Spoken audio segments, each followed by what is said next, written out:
Hey there and welcome back to Don't Open That Door. I'm Justin and I am never having sex in a cemetery. I'm Nico and my name's Toby this episode. I'm Dan, the poor sap who has to live next to a graveyard. And today we're discussing Phantasm. So this movie was directed by Don Coscarelli, starring Bill Thornbury as Jody, A. Michael Baldwin as Mike, Reggie Bannister as Reggie, Angus Scrimm as the Tall Man, and Kathy Lester as the Lady in Lavender. So we open with a man having sex with the woman in lavender in a cemetery, and in case you don't know, that never goes well. So after some, fun moments, the woman stabs the man, killing him. We then fast forward to the man's funeral where we see his friends, Jody and Reggie. Also in attendance, though he's kind of like hiding in the bushes, is Jody's little brother, Mike, who sees the local mortician, who is later referred to as the Tall Man, perform an abnormal feat of strength when he lifts up a coffin with the body still inside of it all by himself and put it in his hearse. Soon after, Jody actually meets up with the Lady in Lavender and she takes him to the cemetery for, you guessed it, some sex. Fortunately for him, Mike actually follows, and he interrupts the two of them when he runs screaming after he's confronted by a small, hooded creature in the darkness. Mike tries to explain to Jody what happened, but his brother does not believe him.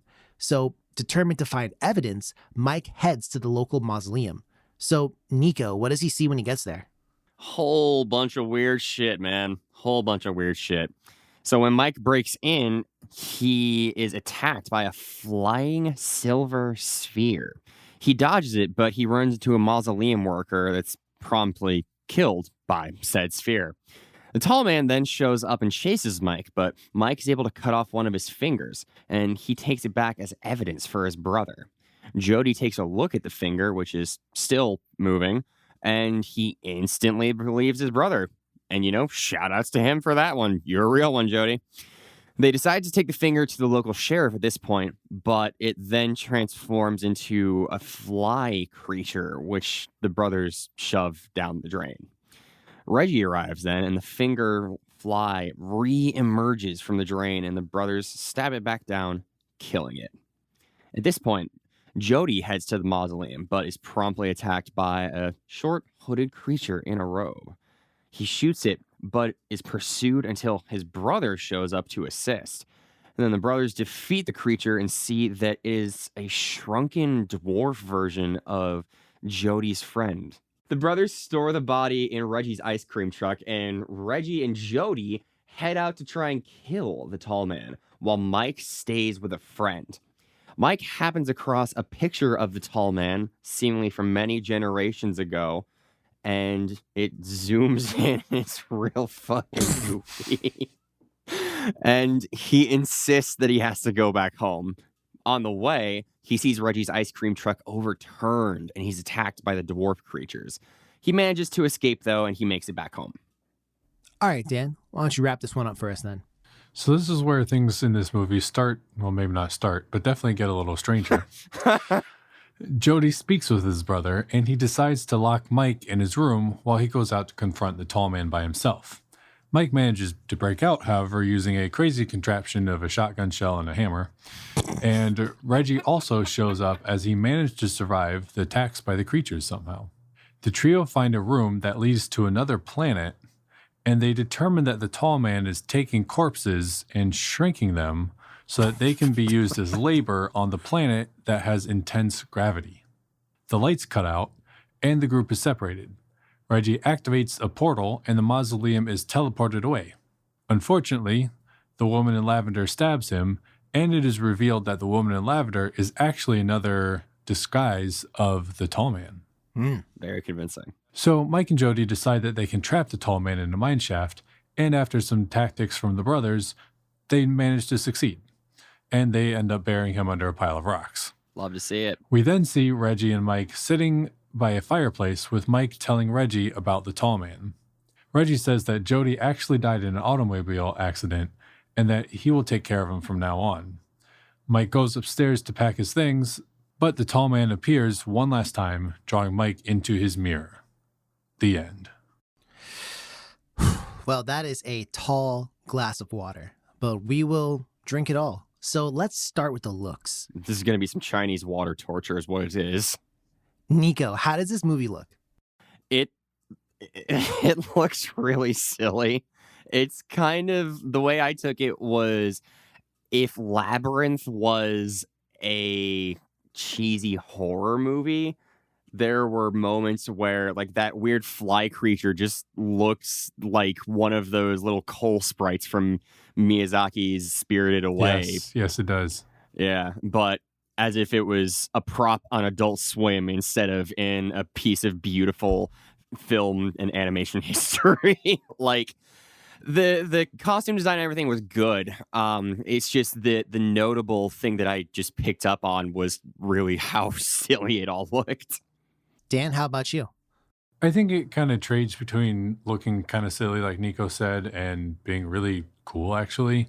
There's scenes like when the tall man gets his fingers chopped off. It looks like his fingers like in some like Velveeta cheese. Like he's like bleeding. Nah, that was buttermilk squash, bro. Oh, my bad. You're right. Yeah. See, I thought it was some like Kraft fingeroni and cheese or some shit. Kraft Like, I don't know. fingeroni and cheese.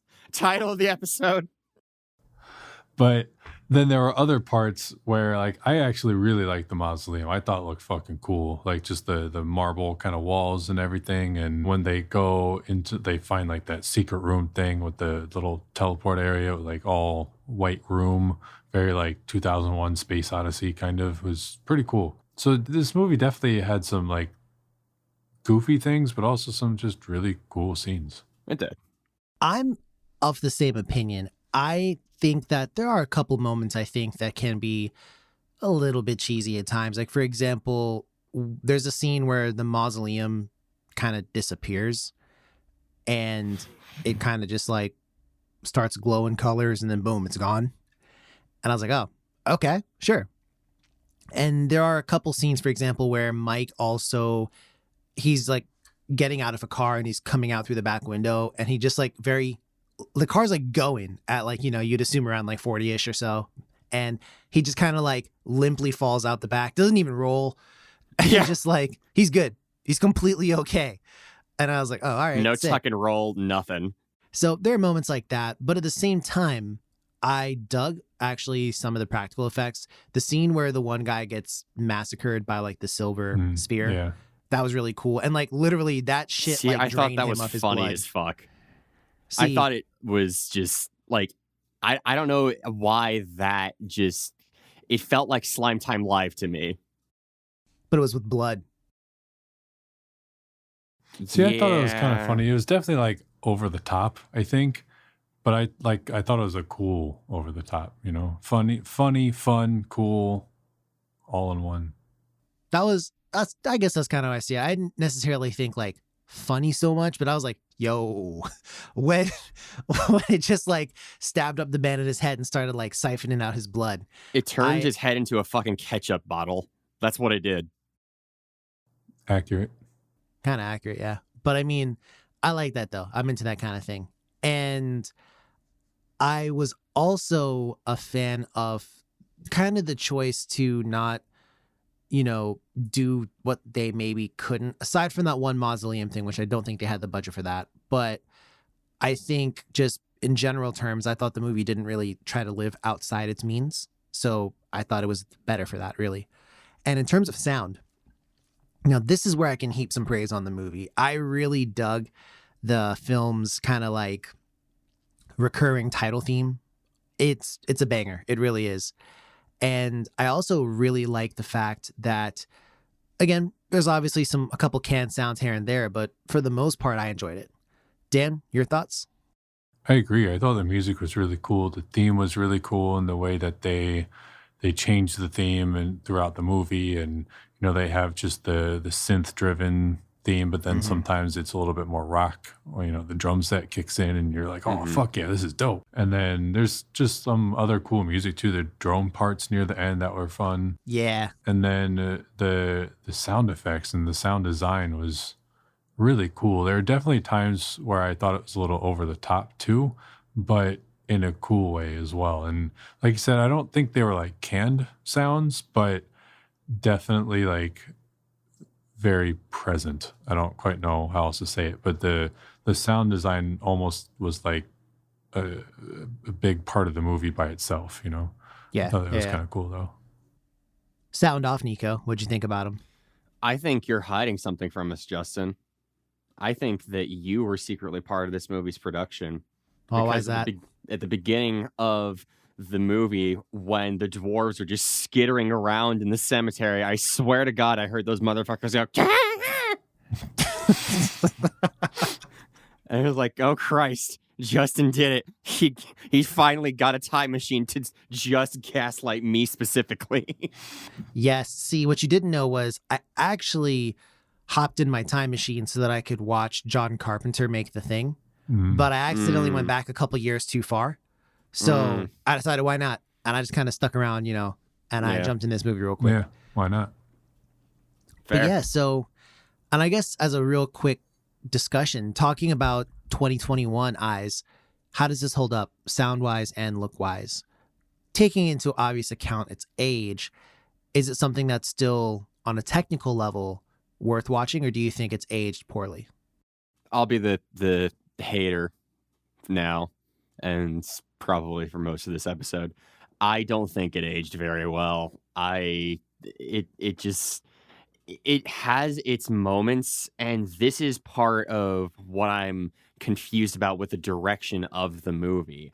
I can't tell if this is a movie, and we're going to get into this in a little bit.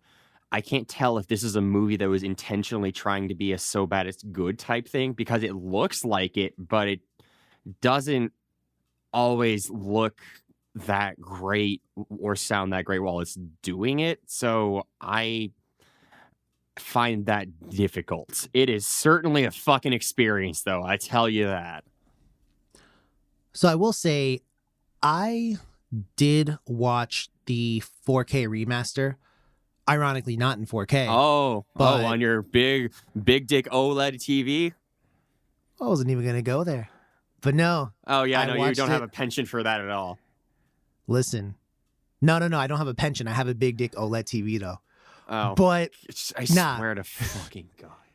No, I watched it on Tubi. So naturally, I was only going to get, you know, the quality that Tubi possesses, which I'm pretty sure is not 4K. But regardless, I don't know what changes they might have made to the 4K remaster version, which is why I bring it up. I don't know what they may have done to kind of, you know, brush it up a little bit. Because if I believe that 4K remaster came out around about 2016. So I don't know, you know, what they may have done to enhance it a little bit, make it a little bit smoother than it might have been, because I haven't seen the OG. But I personally think that, and Nico is right, we will talk about this. I personally think that given the kind of genre and the area that this movie inhabits, I do think that this is something that, again, if you're trying to see something in the genre, it's totally worth it, and I think it holds up. But Dan, how about you? I don't. That's tough. I don't really think it holds up, but I don't think that's necessarily a bad thing either.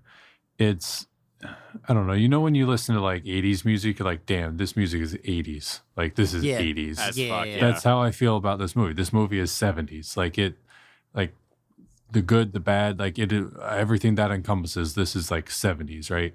The music I thought was really cool, but definitely like 70s-ish. The sound design, the effects and everything weren't all that great, but I don't think that's necessarily a negative. So do I think it holds up? No, I mean, looking back on it, I'm like, yeah, this doesn't look all that great, but not detrimental, I don't think. Well, since we've all kind of talked about talking about it, I say we just talk about it. Oh. Genre.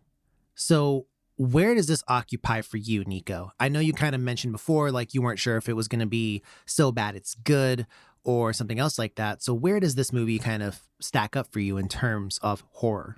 So this feels more so like a weird sci-fi fantasy horror type thing, I guess, just with the aesthetics of it being very dreamlike, and at the same time we have doors to other planets where you can see a race of tiny little Jawas being enslaved in the same movie as this strange lady in lavender doing her thing. Like, it's almost Lynchian, but it's not quite there yet. I think it's, and I still don't know if it's going to be in so bad it's good or not. I'm genuinely curious about what y'all think about that, though.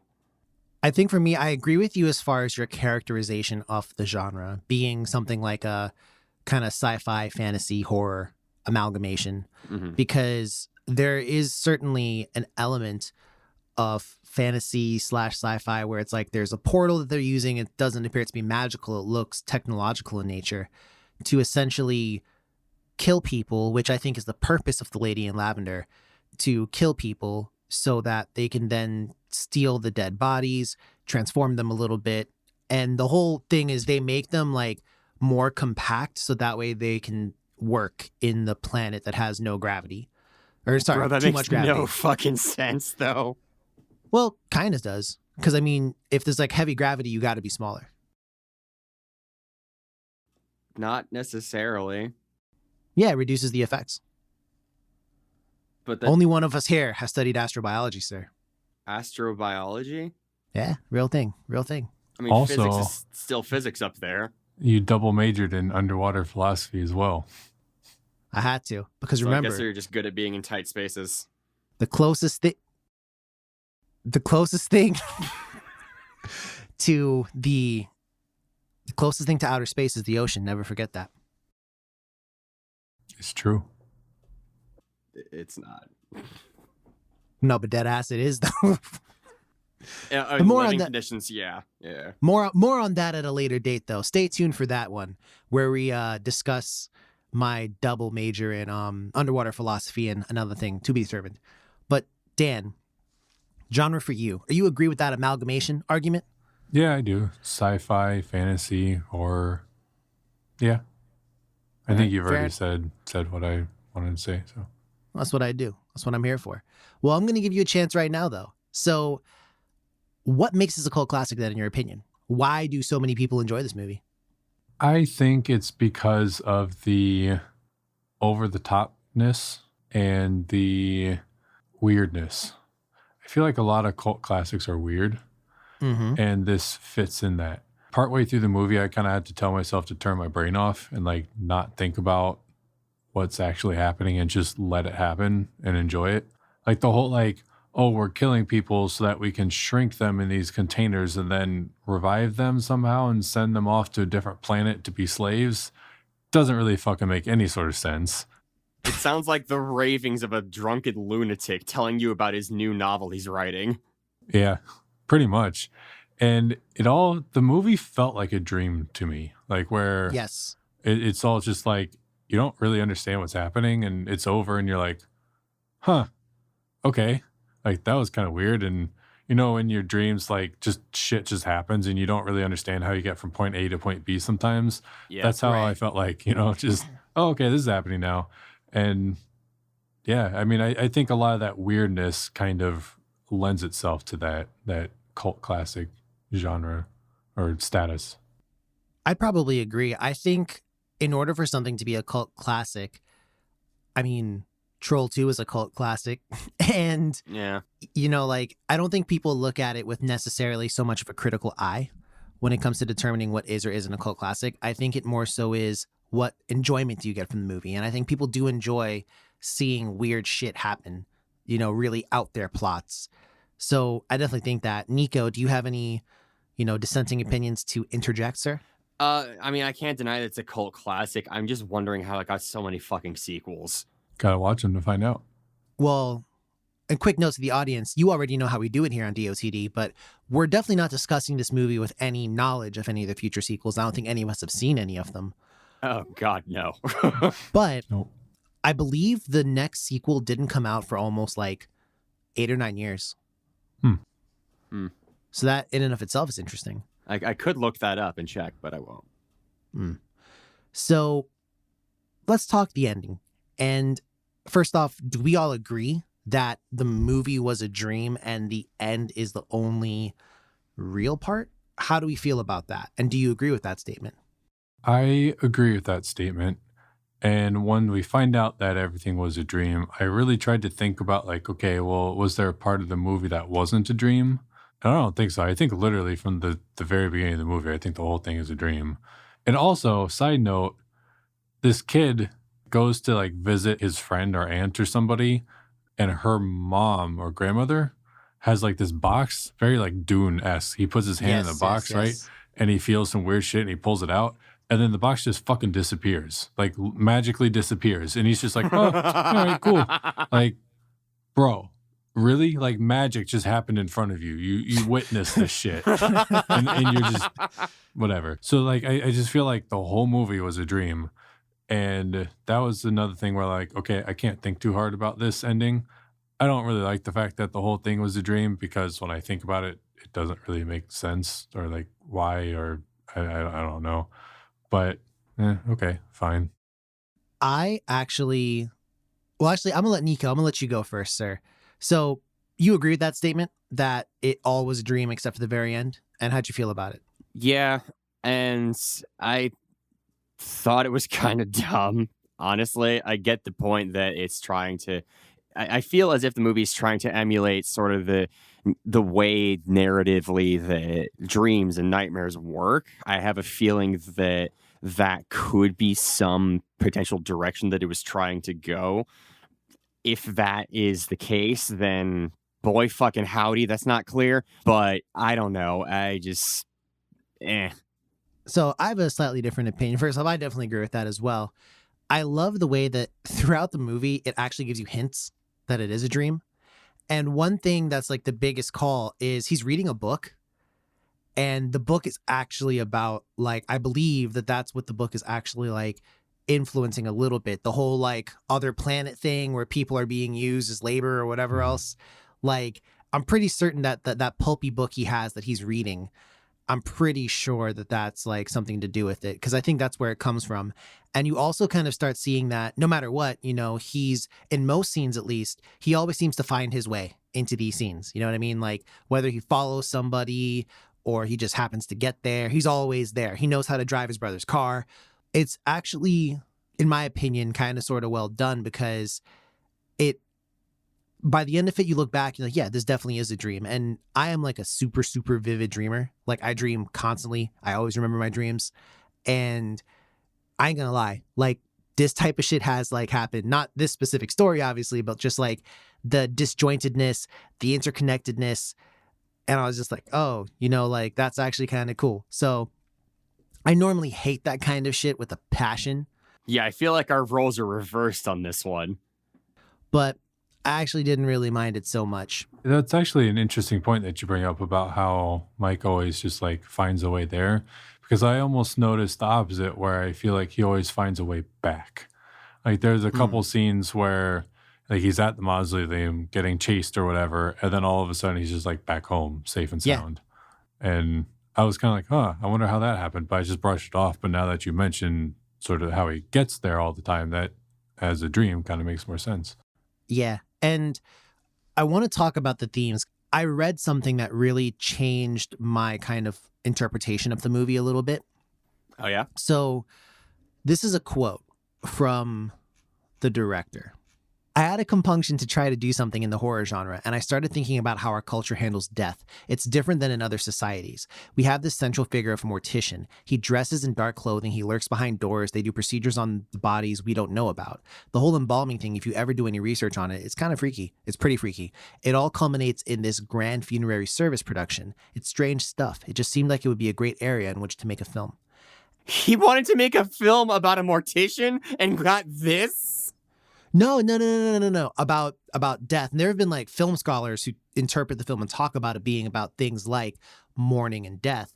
And I do think that when I looked at it and I wanted to talk about some general themes, and I think that's maybe the biggest one, is because if you look at it, a large portion of the movie is actually geared towards steering Mike towards the inevitable conclusion that he cannot avoid death, and he cannot avoid the impact of death on his life and the people in his life. Because even when we get down to, and I thought it was super weird, but then it all started to click and make sense again. So obviously the tall man is kind of the main kind of, personification of death in this one. and no matter what, they can't stop him. And he's like, oh, like we buried him under those rocks, but I don't think that would stop him. And like, it's like, oh, but wait a second, like you can't actually stop him. And then also when they talk about Reggie and he's like, oh, he's gone, like you can't help him. Like that was really quick. But at the same time, this all seems like a dream where he's trying to like convince himself and iterate to himself that like, hey, this is how he's processing this, because we know he lost his parents and we know he's super close to his brother. And at the same time, he's just lost his brother. So now it's a situation where it's like you got Reggie, who's a pretty stand-up guy, who's, you know, trying to take care of him. He's letting him kind of process that. And that's at least, and there's a couple parts where obviously I have to spend more time thinking about it. But I think by and large, looking at the movie through that lens, I think really, I guess kind of makes it stand out amongst the goofiness and everything else going on in the movie. Because I do think that there's a message there somewhere. But I'd be interested to hear your thoughts about that or any other themes you might have picked up in the movie.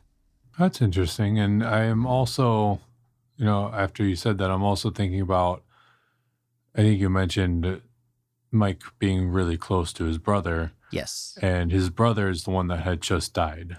Mm-hmm. I mean, like, we know his parents died, but that was like a little while ago. But his brother had actually just died like recently. And so he's in the movie, he's always following his brother. And especially at the beginning, it was like really weird. Like he was like almost like voyeuristic kind of. Yeah. But then like as the movie goes on, you know, like his brother goes to the mausoleum to track down the guy. But Mike is like, no, I got to follow you. You're not going alone or whatever. Like I will be there to protect you. I will be there to help you. I'll be there to whatever, which he wasn't there when his brother died, you know? So maybe that's also like him processing grief, you know? Also keep in mind where he's like, there's like a big thing at the start where it's like, oh, like he knows I'm going to go. And he's so scared of his brother going without him. Yeah. And he literally talks to the kind of old woman. I think she's a fortune teller or something like that. The lady who gives him the black box. And she's like, you know, he's not going to leave. This isn't what this is. And don't be afraid. And like, that's what she really tries to impart upon him, that he cannot be afraid. And that's in the movie where they manage to quote unquote defeat the tall man, is when he's not afraid and he's not afraid to stand up to him or whatever else. But I think, and also there's a really cool little side note about that. When the piece of the tall man turns into that fly or whatever. Mm-hmm. And it's like, they were going to take it to the sheriff, but that couldn't happen in his dream, because that's not what the dream's about. The dream's about him and his brother triumphing. Like, he wants his brother. He wants to do these things with his brother. And I guess Reggie's cool too, so he can tag along because that's his brother's friend. But, and also, like, even if you look down to the smaller details, like, he's like a teenager. So of course there's a part where he sees like a pair of titties and his eyes like light up and he's like, oh, nice. And I thought about it and I was like, from that far away, you saw that, but then it all makes sense because it's his dream anyways. So he saw what it is he wanted to see. And I like that personally. Like, I think again, for me, it was good. But Nico, any themes you might have picked up on outside of that? It was honestly difficult for me to think about this on such a macro level like that, just because the plot was a little bit more, well, not a little bit, a lot more disjointed than other flicks that we've had. But I think you two covered it much better than I ever would have. So kudos to you. Fair enough. Well, we're not done covering it quite yet because, wait, you hear that, guys? Trivia time! It's trivia time with Dan. Dan, I know you got some hot fire trivia. It's been a minute, bro. It has been a minute. But this being a cult classic, I always feel like there's good trivia on cult classics. Yeah. So one thing that surprised me, our director, Don Coscarelli, actually, he was 23 years old when this film began filming. 23 years young. That is pretty young, actually. And at the time, this was his third feature film, the first two of which had already been picked up by Universal and 20th Century Fox. Can you imagine being 23 and working on your third major feature film? That's impressive. Wild times. Yeah. Second, Nico had called the little dwarves Jawas before because they look like Jawas. But it turns out that this movie and the dwarves had actually been conceived and partially filmed before Star Wars even came out. But then Star Wars came out first, so then during filming, they were like, oh no, these look like Jawas. And they thought about changing the color of the robes from brown to gray to try to differentiate that. But so much of it had already been shot that they were just like, well, we'll just keep it. Yep. Don Coscarelli also was, he did some of the filming as well. So there's a point where there's a chase sequence and Mike is driving a car and Jody fires a shotgun at the car or at the hearse. And Coscarelli was actually sitting in the trunk of the car when the shotgun was fired at it. And he was fired almost directly at him. And no one on the crew actually knew that blank shots could even like hurt people at a close range or kill you. Wow. Alec Baldwin has joined the chat. Oh my God. Don Coscarelli also rented all of the filming equipment used to make this movie. Yep. Always on Fridays so that he could use it all weekend, but only pay for one day because Friday and Monday is one day. That's smart. It took like a long time. It took like a year and a half or 2 years to film the movie because they just worked on weekends. Wow. That's dedication right there, honestly. So you already know what time it is. It's time for the what would you do? So I have no fucking idea. So this is a really difficult one. So it's going to be another one where I got to pose you a question outside of it. Let's say that the tall man was your own kind of like personal harbinger of something you fear. It doesn't have to be death. It could be anything. What do you think would be the way for you to kind of like in your dream, what actions might you take in your dream to defeat that which you fear? What do you think you would do? Specifically in terms of defeating it, how would you defeat it? And really, what are you afraid of? This got really fucking deep. Damn. I've been in the ocean, bro. Damn. Yeah, a philosopher. I was just talking with my fucking therapist about this. Say spiders, move on, Nico. But no. No, man, like for real. My dreams usually these days are mostly just fucking traumatic and it sucks. So for me, it would have to be about some real self-evaluative confronting some old demons or whatever. Real talk. Dan, how about you?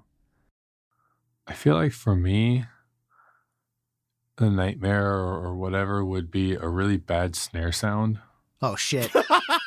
So I feel like I would just like scroll through my like thousands of samples of snare samples and just find the right snare sample. And that would be a nightmare because I've done that, you know, just scrolling and hearing and finally finding the right one. Bro, I love the meme that's it's got a sex worker by a cabin. It's like, I'll do anything you want for $50. It's like, oh yeah, can you mix my fucking snare? Yeah, right. Oh. So I guess for me, probably I would say one of the biggest kind of recurring nightmares I have is me letting people down and like bad things happening as a result of that. So I think what I would probably have to do in my dream to kind of like confront that or to like surpass that is I would have to hit the gym, really focus on my nutrition and, like really focus on myself. You know what I mean? Wow. I'm terrified of letting people down. So I'm going to just focus on myself and fuck everyone else. I guess that's one way to do it. Well, no, I mean, like, because you got to, look, it's like this, right? Plant can't grow if sun don't shine, right? So you have to be the sun. Like, you gotta big yourself up to then big other people up. But small pump can't pump up big tires. Keep that in mind. At the same time, remember this. So there you go. Remember what I'm about to say. So there Remember you that. go. That's real. That's the realest you could get. But another thing, it is, yo. I'm trying to tell you, listen, think about it. That metaphor with the sun, I gave you like an hour's worth to break down there in that one sentence, bro. Next podcast episode. Photosynthesis. Yeah, fucking right. But let's talk through now the critic scores on Rotten Tomatoes and such. And by that, I mean Rotten Tomatoes. So we're sitting here Give me your guesstimate, guys. Give me your guesstimate. Where do you think the critics put this one? Is it high? I'm gonna guess a 34. Wow! I'm going to say 82. Wow! Dan, Wow. you are the closest of the two. This is sitting at a 74% from critics on Rotten Tomatoes, All right. and it is sitting at an audience score of 67%. So why don't you go ahead and give me your score and maybe your just favorite scene from it? I enjoyed this movie, but I think I would enjoy it more if I watch it a second time for two reasons. One, especially because you were talking about the themes a lot, so I think I now have a more educated view on it. But two, I now understand what this movie like is, that it's like a little campier, or at least I personally consider it a little campier anyways, cult classic-y. So if I go into it thinking that, I think I'll enjoy it even more. I'm going to give it a 73. I thought it was a good time. A little wacky, but good time. Aligned with the critics for sure. Nico, brother, where art thou? Not quite reaching those heights. I'm sorry. My favorite scene, I think, was the scene where they're chasing the hearse is chasing them, and then at the end, once they shoot it enough times, it crashes into a telephone pole. And the fucking explosion there is like the 4th of July. It is insane how big of a fire that gets when it should just be like a, thud and some smoke. Like, that was beautiful. But that aside, I didn't have as good of a time with this as I wanted to. This is something that has gotten better through the discussion, and I definitely understand it more for sure. So I'm gonna give it a 55.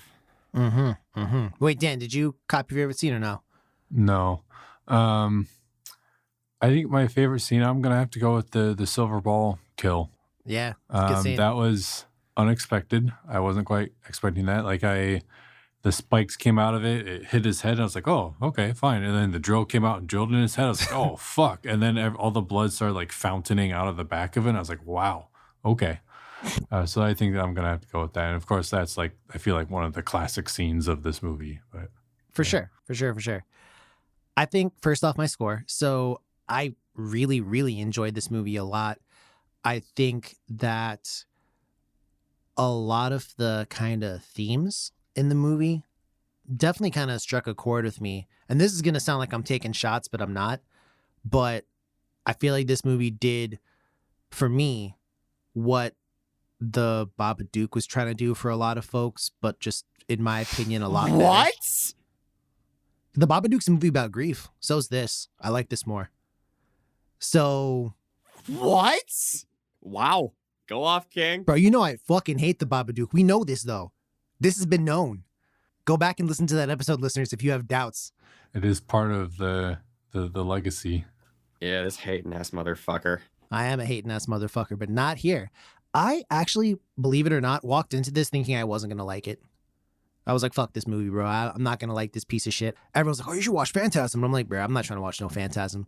But no, I actually deadass really like this movie a lot. So I'm going to give it an 82. And I sincerely, really, really, really enjoy this movie. Oh, my favorite scene was the same scene Nico was talking about where the limo explodes after colliding with like a traffic, like a phone line or something like that. But the funniest piece about it was just like the kid shoots his way out. He's in like the back of the hearse and he shoots his way out. He could have shot the fucking guy. He didn't need to. Because he shot the tire and then the car just crashed and it exploded. I mean, yeah, but that's like a real fucking silly way to go about it when you can just go patoo, patoo, and solve your problem. No guarantee that would kill the man. So you never know. Because remember, the little Jawa guy, he was shot like twice with the Colt Magnum, bro. And he didn't care. Yeah. So, but that's what I put it at. And if I can't pick the same scene as you, Nico, I like the scene where Dan talked about it earlier. He makes like a little like contraption with a shotgun shell and he like smacks it with a firing. It's trying to be like a firing pin and it blows up and it like stealth detonates his door. It was some Minecraft logic. Mm-hmm. But he MacGyvered that shit is what he did.